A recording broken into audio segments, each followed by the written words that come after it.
2 और ये S3। खोलिए तो phi E is equals to में EDS फर्स्ट।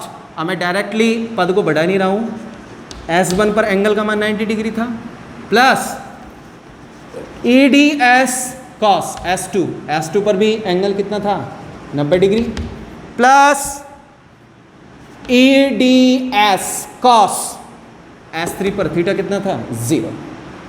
ठीक है, अब आप जानते हैं cos 90 का मान कितना होता है 0, तो ये तो दोनों पद खत्म हो गए।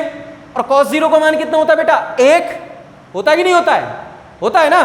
तो जरा ध्यान दीजिए, इसका मान हम रखेंगे यहां से फाई ए बराबर EDS। बोलो बन रहा है कि नहीं बन रहा है, बन रहा है ना। तो यहां पर तो ये 90 था, cos 90 का मान 0, यहां पर भी cos 90 का मान 0, और ये कितना हो जाएगा EDS cos 0। cos 0 का मान कितना होता है 1, तो phi E is equals to में EDS। क्लियर, आ गई है वैल्यू।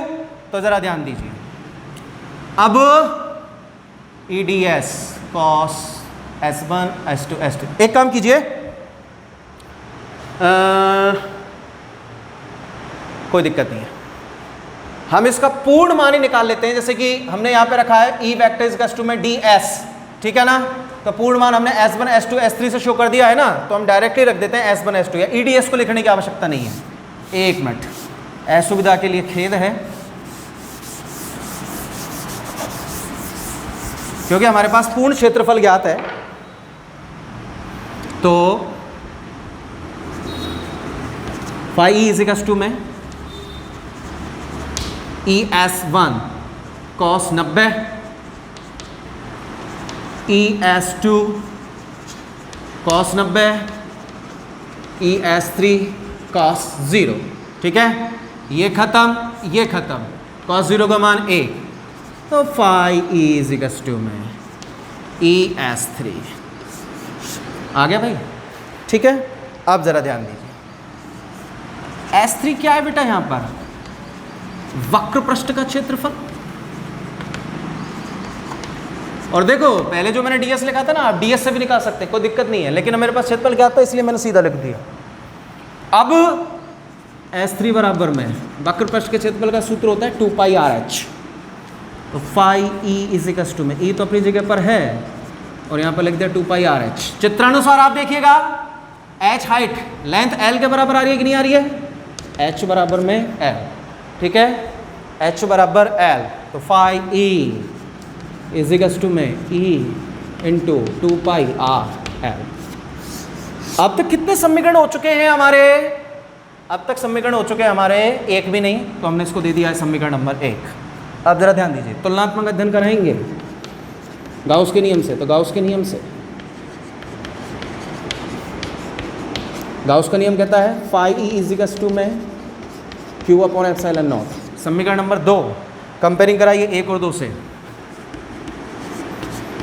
समीकरण नंबर 1 व 2 से, एक को उठा के लाओ, phi E is equals to में E इंटू 2πRL, और इधर चल रहा है phi E is equals to में Q upon epsilon not. LHS part को देखिए, विद्युत फ्लक्स बराबर आ रहा है कि नहीं आ रहा है, LHS पार्ट बराबर है तो RHS पार्ट बराबर होगा E into 2πRL Q upon epsilon not. ठीक है, अब यहाँ से E निकालेंगे, तो E इज इक्वल्स टू में Q upon epsilon not into 1 upon 2πRL। आ गई है वैल्यू। ठीक है, अब जरा ध्यान दीजिए,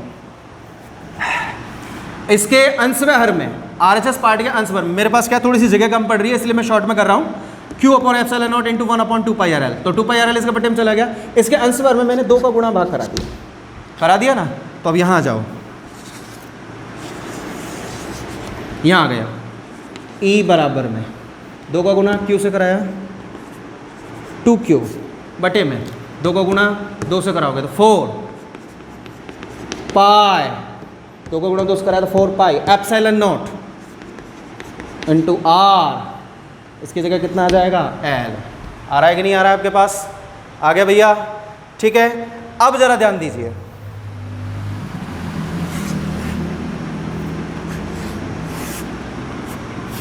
आ गया नहीं है? इसको हमने दे दिया समीकरण नंबर 3। बस थोड़ा सा काम हो रहा है। अब मैं थोड़ा सा यहाँ ऊपर से साफ कर देता हूं।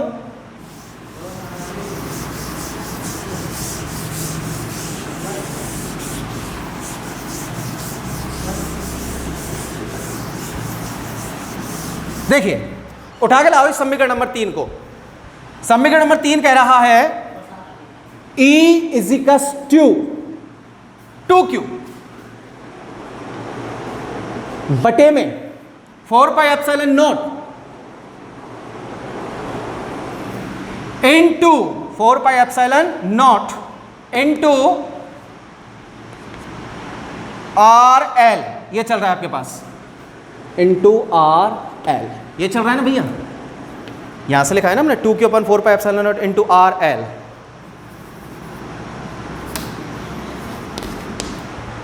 ठीक है, आप जरा ध्यान दीजिए। अब मुझे इस Q के मान को रिप्लेस करना है।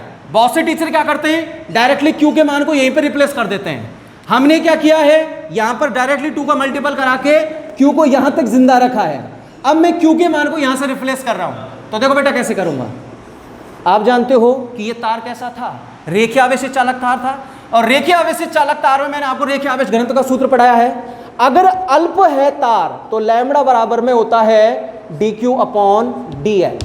अगर तार की लंबाई कैसी है, अल्प है, तो जो रेखीय आवेश घनत्व होता है ना बेटा लैम्बडा, तो लैम्बडा बराबर होता है dq अपॉन dl। लेकिन हम तो संपूर्ण तार, जो हमारे पास l लंबाई का वायर है, इसके कारण ज्ञात कर रहे हैं। तो देखो बेटा, मैंने आपको डायग्राम में बताया है कि ये जो l लंबाई का वायर है, इसका टोटल चार्ज कितना है बेटा q, और इसकी टोटल लेंथ कितनी है l। तो मैं यहां पर संपूर्ण ताल के लिए जो रेखीय आवेश घनत्व होगा ना लैम्बडा, उसका मान रखूंगा q अपॉन l। यहां से q का मान निकालूंगा तो q बराबर में कितना आ जाएगा बेटा, लैम्बडा l। q की जगह पर ये वाला मान रखेंगे तो E बराबर में 2 इंटू q की जगह पर लैम्बडा l बटे में 4 पाई एप्सिलॉन नॉट इंटू क्या चल रहा है बेटा, RL।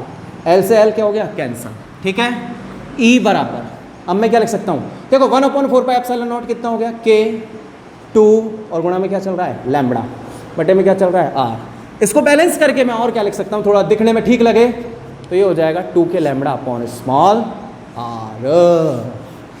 तो ध्यान दे सकते हैं, हमारी पहली एप्लीकेशन थी गाउसेस लॉ।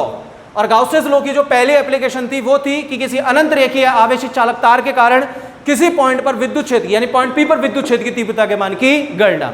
इसको मैंने 2 भागों में बांटा है। सबसे पहले आप डायरेक्शंस कैलकुलेट करेंगे। डायरेक्शंस के बाद जब आपको दिशा ज्ञात हो जाएगी तो पॉइंट P पर आपको विद्युत क्षेत्र तीव्रता ज्ञात करनी है। उसके लिए आप इस धारावाही चालक तार को 2 गाउसियन पृष्ठों में इसके दोनों तरफ गाउसियन पृष्ठ की रचना करोगे। हमने एक गाउसियन पृष्ठ बनाया जिसके हमें 3 भाग प्राप्त हुए, 2 वृत्ताकार, 1 वक्राकार। फिर हमने संपूर्ण गाउसियन पथ से निर्गत विद्युत फ्लक्स का मान निकाला। ठीक है, अब इस संपूर्ण गाउसियन पथ से निर्गत विद्युत फ्लक्स फाई ई है, जिसका मान इन दोनों तो वृत्ताकार और 1 वक्राकार पथ से निर्गत विद्युत फ्लक्स के बराबर होगा। तो फाई ई S1, फाई ई S2 और फाई ई S3 सभी को खोला हमने। मैंने आपको एंगल्स की कैलकुलेशन कैसे कैसे की वो सब कुछ बता दिया। ठीक है ना, बीच में हमने ds रखा था, कोई दिक्कत नहीं है, आप ds रख के भी निकाल सकते हैं, क्योंकि बाद में हमें समाकलन लेना होता है। इसलिए मैंने डायरेक्टली बाद में दोबारा स्टेप में आपको बताया है कि पहले का हमने S1, दूसरे का हमने S2 और तीसरे का हमने S3। cos 90 होने के कारण ये दोनों समाप्त हो गए। S3 हमारे पास बचा जो कि वक्र पृष्ठ का क्षेत्रफल है। ठीक है ना, और बेलन के वक्र पृष्ठ का क्षेत्रफल का सूत्र होता है 2 पाई RH। हमारे पास यहाँ पर जो h है वो लेंथ l के बराबर है, इसलिए मैंने h बराबर क्या रख दिया, l यहाँ पर रखा है। अब इस सूत्र के लिए मैंने गाउस के नियम से कंपेयर कराया, फाई इज कस्ट में q अपॉन एप्सिलॉन नॉट।